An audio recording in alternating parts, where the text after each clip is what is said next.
Hello guys, ഇന്ന് എനിക്ക് ലീവുള്ളൊരു ദിവസമായിരുന്നേ. അങ്ങനെ ഞാൻ വീട്ടിൽ ഇരുന്നപ്പോൾ എന്തെങ്കിലും ഒന്ന് സ്പെഷ്യലായിട്ട് ഉണ്ടാക്കാമെന്ന്.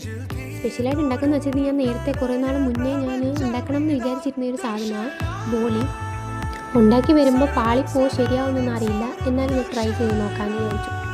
അങ്ങനെ ഞാൻ പരിപ്പൊക്കെ വേവിച്ചെടുത്തു. ഇത് ഞാൻ രണ്ടാമത് വേവിച്ച പരിപ്പാണ്. ആദ്യം ഞാൻ വേവിച്ച പരിപ്പ് എനിക്ക് വേവറിയാത്തതുകൊണ്ട് പായസം പോലെയാണ്. അത് ഞാൻ എടുത്ത് മാറ്റിയിട്ട് രണ്ടാമത് വീണ്ടും പരിപ്പ് വേവിച്ചു.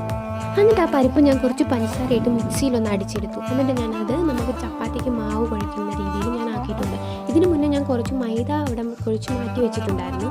എന്നിട്ട് ഈ മാവ് ബോൾസ് ആക്കി കഴിയുമ്പം ആ മൈദയുടെ മാവിനുള്ളിലേക്ക് നമ്മൾ ഈ മാവ് വെച്ച് കൊടുക്കുകയാണ് ചെയ്യുന്നത്. എന്നിട്ട് നമ്മൾ സാധാ ചപ്പാത്തിക്കൊക്കെ പരത്തുന്ന പോലെ തന്നെ പരത്തുക. എന്നിട്ട് ചപ്പാത്തി ഉണ്ടാക്കുന്ന പോലെ തന്നെ ചുട്ടെടുക്കുക. അതിനുശേഷം കുറച്ച് നെയ്യ് അതിൻ്റെ മുകളിലേക്ക് ഒഴിച്ചു കൊടുക്കുക. അപ്പോഴത്തേക്ക് നല്ല കുറച്ച് സോഫ്റ്റായിട്ട് വരുവേ. ഇത് നമ്മൾ പാൽപ്പായസത്തിൻ്റെയോ പാലടയുടെയോ ഒക്കെ കൂടെയാണ് കഴിക്കുന്നത്.